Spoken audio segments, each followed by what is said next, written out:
According to South Bloc officials, India is not looking to lease carrier-borne fighters for INSV grant, but will go for outright government-to-government purchase of the fighters from either French firm Dassault Aviation or US firm Boeing, that will be based on the evaluation of Indian Navy's aviation wing.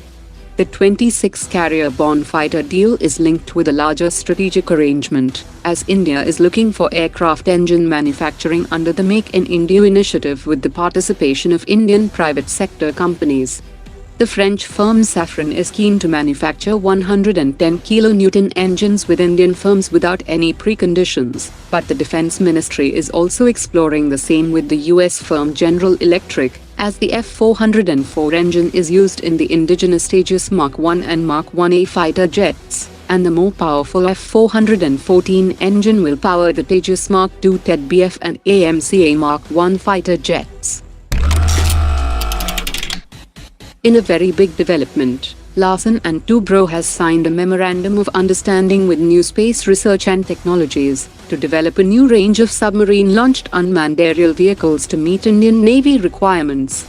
It is a complex design and development project, as the UAV will need to navigate through water before taking to the air for flight.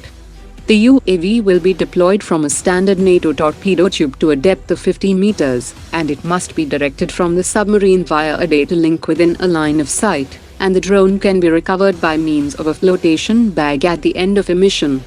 Its major functions would be day and night intelligence, surveillance and reconnaissance, maritime domain awareness augmentation, real-time target tracking, beach reconnaissance prior to special operations, and assistance in battle damage assessment.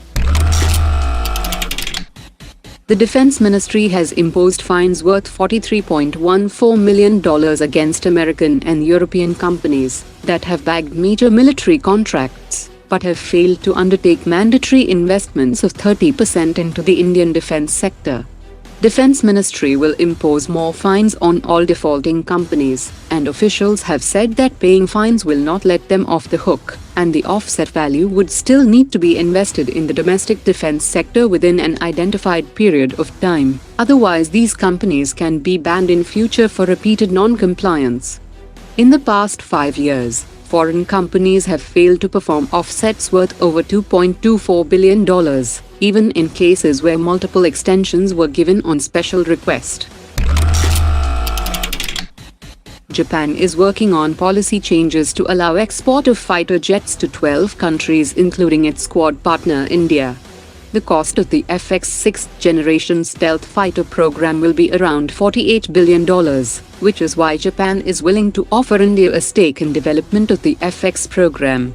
Japan's Mitsubishi Heavy Industries is aiming to build the first prototype in 2024, first flight in 2028, and entry into service in 2035, which is the same development timeline that India has kept for its 5.5 generation AMCA program, but there are limited chances of integration of the avionics weapons engines and other systems and subsystems due to no previous cooperation between both the programs.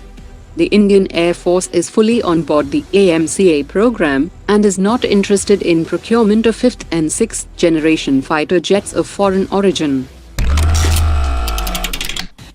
The Ordnance clothing factory in Chennai is working to reduce the weight of bulletproof vests along with the DRDO.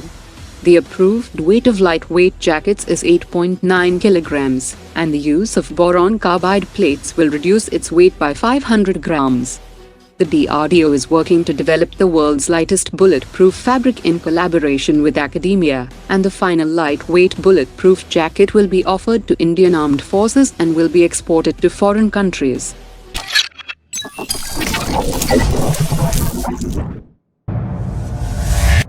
Omar dropped it.